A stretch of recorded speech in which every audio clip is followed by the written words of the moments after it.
Hospital, Raipur, Dr. Sanjita Jogi ma'am, Dr. Rajni Sao, obstetrician and gynecologist working at Karma Hospital, Raipur, Dr. Neerja Agrawal, obstetrician gynecologist working at Raipur. I request the chairpersons to come on the stage. I request Dr. Madhulika ma'am to come on the stage.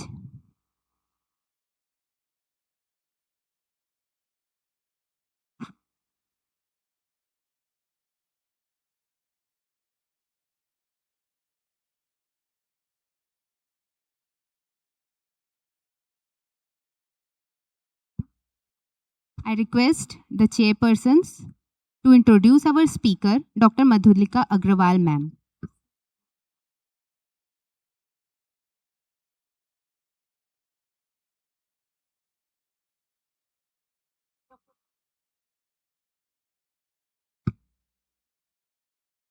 We have known Dr. Madhulika from the quiz committee, and every Sunday of, the vice president of NARCHI 25-26, and she has been a president Jaipur Menopause Society, has received champion award from IMS, and presented paper at International World Congress, Melbourne.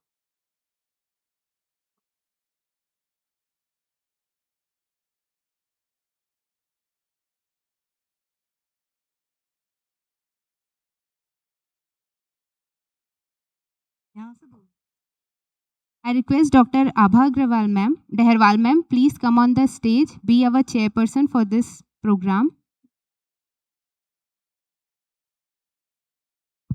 So at the outset, I am thankful to Raipur Menopause Society, Dr. Asha Jain, Dr. Jyoti Jaiswal, and Dr. Shalini for giving me the opportunity to speak on such a topic which is quite relevant nowadays and which is away from our textbooks.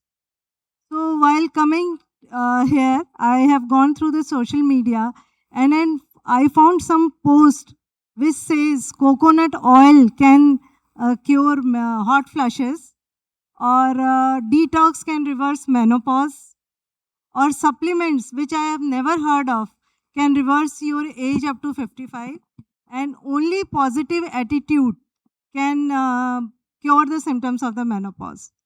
So these are the fake informations which are present on the social media. And may I ask my audience, how many of have you gone through the WhatsApp health post and forwarded it without checking its authenticity? I think none of you have done this. So coming to the topic, social media and menopause advice. Nowadays, the information about the menopause on social media has been much more accessible. But the misinformation about the menopause is much more viral. Why this topic matters? In digital menopause area, more than half of the midlife women seek health information online before coming to a healthcare practitioner. Social media has become a major source of information on menopausal symptoms and treatment. Health information spreads faster than ever, but accuracy remains uncertain. Clinicians must understand what patients are hearing online. The first consultation often begins on social media, not on clinic. Menopause goes viral. Popular platforms are Instagram, Facebook groups, TikTok, YouTube, podcast. Why women seek them? Because they are easily accessible, free information, peer support, shared experience, and anonymity. So, what is the reality check? Popularity and engagement do not necessarily reflect scientific quality. Benefits of social media: increase awareness about menopause, reduction in stigma, encourages women to seek medical help, facilitates patient support communities, promotes discussion about women's health in workplaces and families, provides educational content that may improve symptom recognition. Common menopausal myths on social media, like menopause causes depression in all women, hormone therapy causes cancer in everyone, every woman should take hormones, Menopause inevitably causes dementia, and supplements are safer and more effective than MHT. So, what evidence says menopause experiences vary widely and treatment should be individualized. A recent expert warning highlighted that menopause misinformation on social media may contribute to inappropriate treatment requests, delayed diagnosis, and even unintended pregnancies due to misunderstanding of perimenopause. Menopause hormone therapy, social media versus science. Social media says that hormones are dangerous or hormones are solution for everyone. Scientific evidence says that MHT remains the most effective treatment for vasomotor symptoms. Benefits generally outweighs the risk. Symptomatic women younger than 60 years of age or within 10 years of the menopause, treatment decisions should be individualized.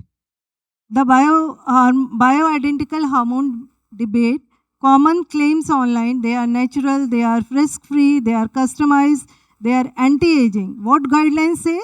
Compounded bioidentical hormones lack standardization, safety and efficacy data are limited, routine salivary hormone testing is not recommended.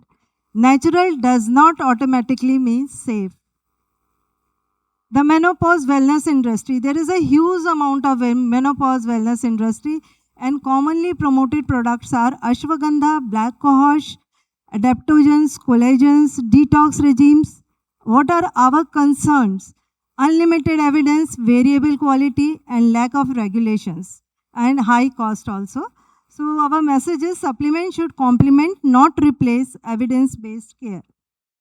Why misinformation spreads faster than facts? Because of emotional stories, because they create fear among the audience, controversy, and personal experiences. While it does not prioritize scientific references and balanced discussion. The most viewed content is often not the most accurate. So these are the menopause influencers which are present on social media, like Tencent Fedal, which she posted about 7,834 posts, and she has likes of about 1.7 millions. So unfortunately, it is more than a doctor. And these are some authentic Instagram posts by Indian Menopause Society for patient and for doctors education. These are the some posts. And while I was going through the social media, I found a tweet which was done in between 2014 and 2022 with the hashtag menopause, and it receives tweets of about more than 3 lakhs in this duration and approximately 35,000 per year. So see how the women are curious about the menopause.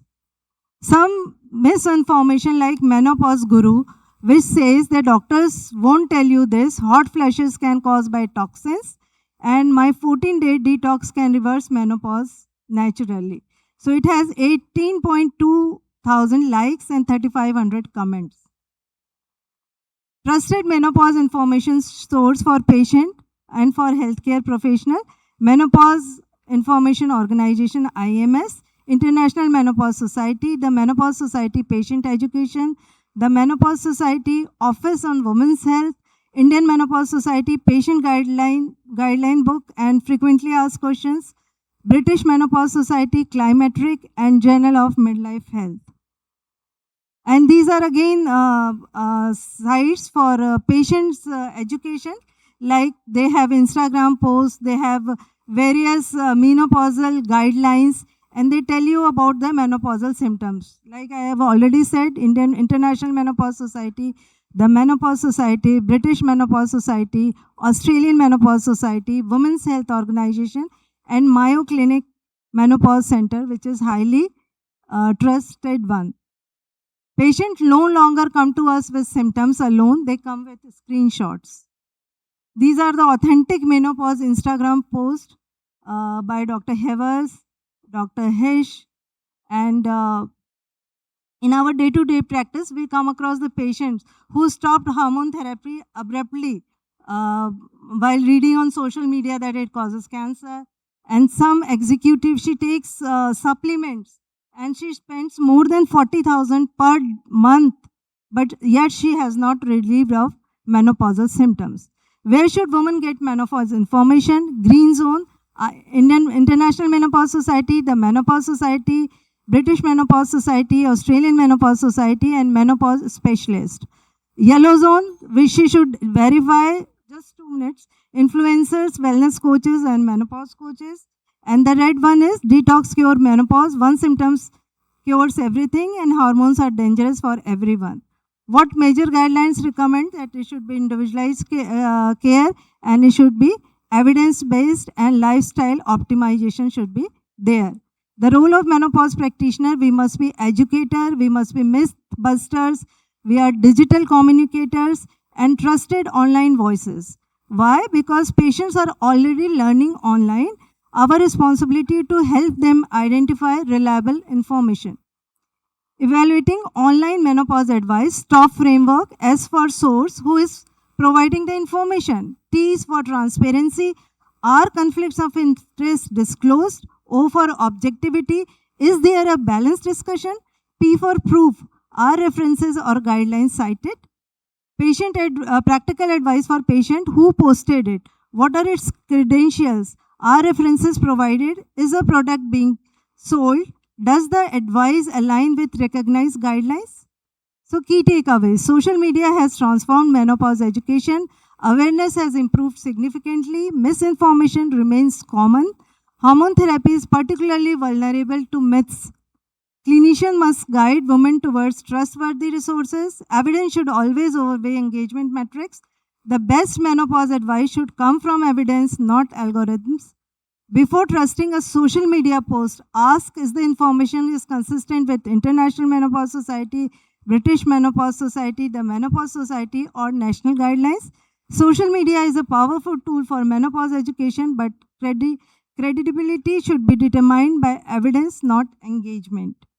Thank you. In menopause care, viral should never outrank valid. And as in this area, the menopause has become menopause hashtag on social media.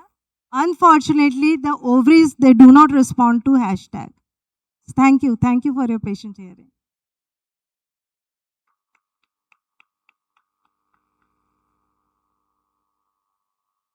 Thank you, madam.